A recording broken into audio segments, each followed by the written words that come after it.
2024 లేదా 25లో డిగ్రీ లేదా బీటెక్ చదివారా? సాఫ్ట్‌వేర్ జాబ్ కోసం ఎదురు చూస్తున్నారా? అయితే కోడ్ జ్ఞాన్ 100 డేస్ కోర్సులో చేరండి. జాబ్ సాధించండి.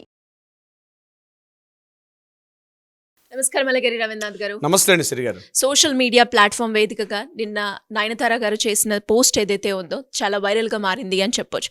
అండ్ ఎస్పెషల్లీ ఆవిడ పెట్టిన వెంటనే మళ్ళీ డిలీట్ కూడా చేయడంతో చాలామంది ఎవరైతే ఫ్యాన్స్ ఉన్నారో చాలామంది అంటే మళ్ళీ భర్త గురించి ఎస్పెషల్లీ ఆవిడ పోస్ట్ చేసిందని, విడాకుల కారణం అవుతుందని, వీళ్ళు విడాకులు తీసుకోబోతున్నారని, ఇలా అనేక రకాల క్వశ్చన్స్ అయితే వాళ్ళ ఫ్యాన్స్కి అండ్ ఆ పోస్ట్ చూసిన వాళ్ళందరికీ కూడా వస్తుంది అని చెప్పొచ్చు. ఇంతకీ ఆ పోస్ట్లో ఏముంది, అసలు ఎందుకు ఇలా చేసిందంటారు? దానికి సంబంధించిన లేటెస్ట్ అప్డేట్స్ ఏంటి?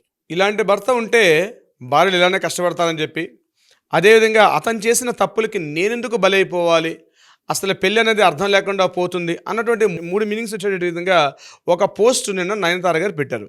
పెట్టిన తర్వాత ఒక్కసారి గుప్పమంది ఎంటైర్ మీడియా మొత్తం కూడా దీని గురించి అదే చర్చ, ఎక్కడ చూసినా ఇవే వార్తలు. దీని మీద కథనాలుగా వాళ్ళు రాస్తుంటే కొన్ని యూట్యూబ్ దీనిలో రాస్తుండే ఒక దౌర్భాగ్యం. దీన్ని పక్కగా చెప్పిన దౌర్భాగ్యం అంటారు.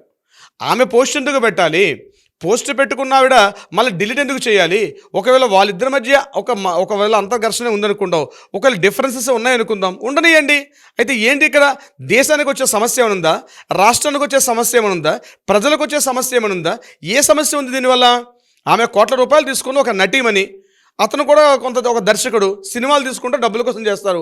ఇప్పుడు ఈ సోషల్ మీడియా ఏదైతే ట్విట్టర్ వేదికగా ఉందో, ఏదైనా మంచి విషయాలు మాట్లాడుకుందాం, మంచి విషయాలు స్ప్రెడ్ చేద్దాం, ఇలా ఉండాలని చెప్దాం, లేకుండా ఎంతసేపు మా సమస్యలు, మా ఇంటి సమస్యలు ఇలా ఉన్నాయి కాబట్టి మా ఇంట్లో ఏడుపు వస్తే ఊరంతా కూడా ఏడ్చినట్టు, మా ఇంట్లో సంతోషం వస్తే ప్రపంచం అంతా హాయిగా సంతోషిస్తున్నట్టుగా అనే భావించే పనికి మాలిన వెదవున్నంతకాలం కూడా, ఈ మీడియాలో ఉన్నటువంటి ఎవరైతే ఈ సినిమా నటినట్లు ఉన్నంతకాలం కూడా ఇలాగే ఉంటుంది.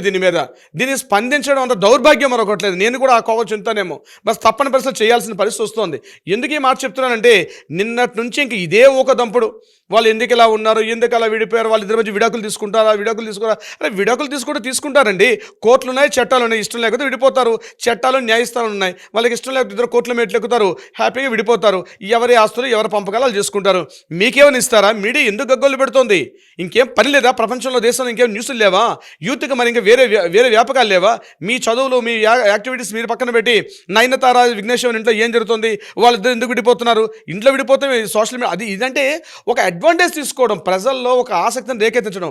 పూర్వకాలంలో గొడవలు అయితే ఇరిగింటామనో పక్కింటామన్నా కాస్త ఏడ్చుకుంటూ ఆ ముక్కు చేదుకుంటూ ఆ పక్కలకి ఈ పక్కలు చెప్పేవారేమో. మరి ఇప్పుడు ఇరిగింటి వారు, పొరుగింటి వారు, పక్కింటి వారు ఎవరు లేరు కదా. ఈ సోషల్ మీడియా ట్విట్టర్ చేతిలో ఫోన్ దొరికింది, వాళ్ళ అభిప్రాయాలు వాళ్ళు పెట్టడం, ఆ అభిప్రాయాలు పెట్టేందుకు గాను ప్రజలందరూ కూడా దాని గురించి డిస్కషన్ చేసుకోవడం. దీని గురించి మనం మాట్లాడుకున్నంత శుద్ధ దండగా ఇంకొకటి లేదు శ్రీ గారు. ఎందుకని ఇంత కఠినంగా మాట్లాడుతున్నానంటే, నటినట్లు యాక్ట్ చేస్తారు, వాళ్ళు ఏదో సినిమాలు ఉంటాయి, కోట్లు సంపాదించుకుంటారు, ఇష్టం ఉంటే ఉంటారు, ఇష్టం ఉంటే విడిపోతారు. దీనికోసం ఏం ఇంపాక్ట్ ఉంటుంది ప్రజల్లో ఆలోచించుకోవాల్సిన అవసరం కూడా లేదా? కొంతమంది గంటల కొద్దీ దీనికోసం టీవీల్లో గంటల కొద్ది దీనిపై స్పీచ్లు, దీని గురించి వ్యాఖ్యానాలు, డిస్కషన్స్, ఎలా జరిగింది, ఎందుకు చేశారు, ఆమె పెళ్ళిళ్ళు చేసుకుంది, ఆమె సరోగసి చేసుకుంది, ఆమె సరోగసి లేకుండా పిల్లల్ని కన్నది, అది విఘ్నేశ్వరునికి ఇష్టం లేదు. ఇవన్నీ వాళ్ళ అంతర్గతమైన విషయాలు. అంతర్గతమైన విషయాలు. ఇదేం దేశ సమస్యలు కాదు, ఒక రాజకీయ నాయకులు కాదు, లేకపోతే ప్రజలకు ఉపయోగపడే పని ఏమీ చేయట్లే వాళ్ళు అక్కడ. ఎందుకోసం మీడియా కారు కోతలే కూస్తుంది ఈరోజు నయనతార ఈ విఘ్నేశ్వరునికి వచ్చి. అక్కడ తమిళ పత్రికలు అట్లా ఏడ్చాయి, మన తెలుగు వాళ్ళం కూడా అట్లాగే ఉన్నాం. మనం కూడా ఎందుకు మాట్లాడుతున్నారో తెలియదు. అంటే వేరే వ్యాపకాలు ఏమి లేనట్టు. అదే ఒక దేశానికి సంబంధించిందో, ఒక అంతర్గత సమస్య సంబంధించిందో, ఒక విధి విధానాల మీదో, ఒక నిర్ణయాల మీదో ప్రభుత్వాన్ని ప్రశ్నిద్దాం, ప్రభుత్వాన్ని క్వశ్చన్ చేద్దాం. ప్రభుత్వం తీసుకున్న నిర్ణయాలు కరెక్టా కాదా, మనకు బాగుపడే విషయం ఉందా, సమాజానికి హితంగా ఉన్నటువంటి విషయాలు ఉన్నాయా లేదా, వ్యక్తిగతంగా లేకపోతే సామాజిక పరంగా ఉన్నాయా లేదా? ఈరోజు ఆమె కోట్లు సంపాదించుకుంటే మనకేమైనా ₹1 ఇస్తుందా, ₹1 ఇస్తుందా, ₹10 ఇస్తుందా?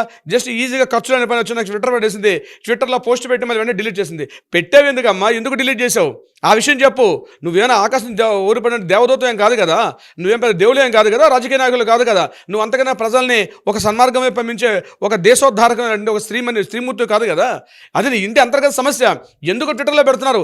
గుర్తుపెట్టుకోండి, ఎవరైనా యాక్టర్స్ ఎవరైనా సరే, నేను ఎవరైనా గుర్తుపెట్టుకోండి, నేను ఒకటి చెప్తున్నాను, మీరు మీ అంతర్గత మీ వ్యక్తిగత విషయాలు అందులో పెట్టుకుంటే దానివల్ల ప్రజలకు వచ్చే ఉపయోగం ఒక్క పైసా కూడా లేదు. గుర్తుపెట్టుకోండి, ఇలాంటివన్నీ అనవసరం.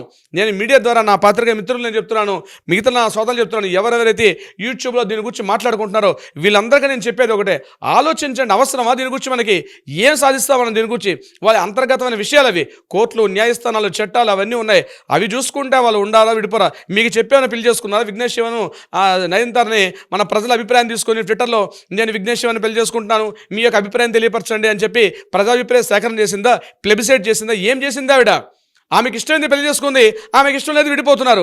దానికి మధ్యలో ప్రజలు ఎందుకు? ఈ డిస్కషన్స్ మనకి ఎందుకు? అసలు ఆలోచించండి. వాల్యుబుల్ టైంని ఒక మంచి ఒక కన్స్ట్రక్టివ్ వర్క్లో ఉపయోగించడం తప్పించి ఒక పనికి మాలిన వేస్ట్ డిస్కషన్ చేయడం, నేను ఈ వీడియో చేయడం కూడా నా ఉద్దేశం ఇది కాబట్టి ఈ వీడియో నేను చేస్తాను. కాస్త తెలియపరచుదాం.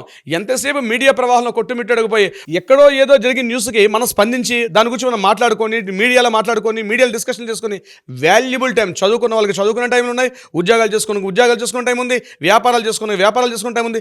తీరుబడి లేదు. ఎవరి పనిలో వాళ్ళు ఉన్నారు. ఈ ట్విట్టర్లో ఎందుకు పెడుతున్నారు? బీ కేర్ఫుల్, గుర్తుపెట్టుకోండి. మీ వ్యక్తిగత విషయాలని మీరు ఎప్పుడైనా పెహల్గాం సంఘటన స్పందించారా? ఆపరేషన్ సింధూర్ స్పందించారా? దేనికి మీరు స్పందించారు? దేనికి స్పందించండి. మీరు మీ అంతర్గత విషయాలు, మీ వ్యక్తిగత విషయాలు మేము ఎందుకు చర్చించుకోవాలి?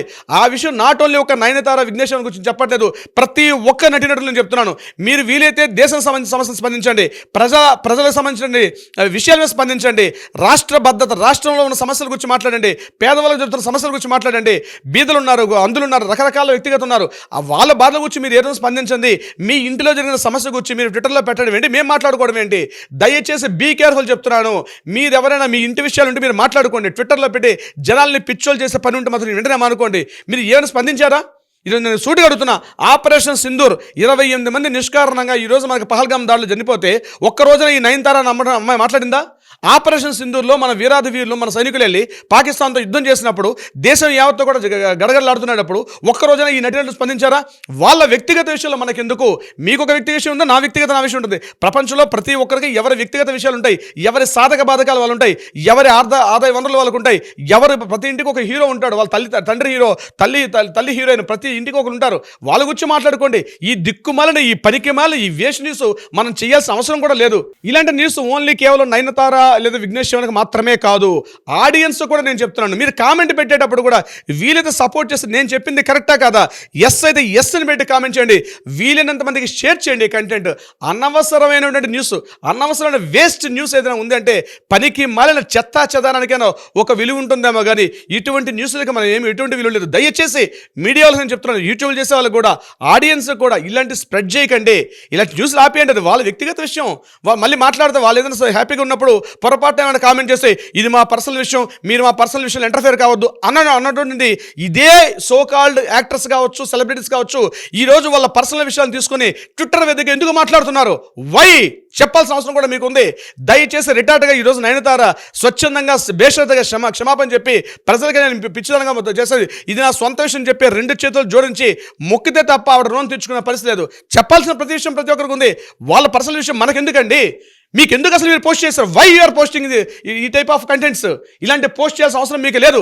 మీరు స్పందించినప్పుడు మీరు అలాగే ఉండండి.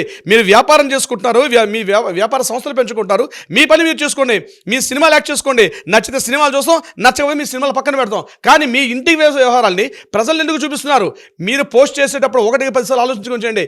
ఆడియన్స్ కూడా చెప్తున్నాను, ఈ విషయం నేను మాట్లాడుతున్న కంటెంట్ మీరు అందరూ ఏకీభవిస్తే ఎస్ అని చెప్పి కింద కామెంట్ బాక్స్లో రాయండి. తప్పనిసరిగా వీలంత మందికి షేర్ చేయండి. సిరి గారు, సుమన్ టీవీలో మీ పర్సనల్ అండ్ బిజినెస్ ప్రమోషన్స్ కోసం కింది నెంబర్కి కాంటాక్ట్ చేయండి.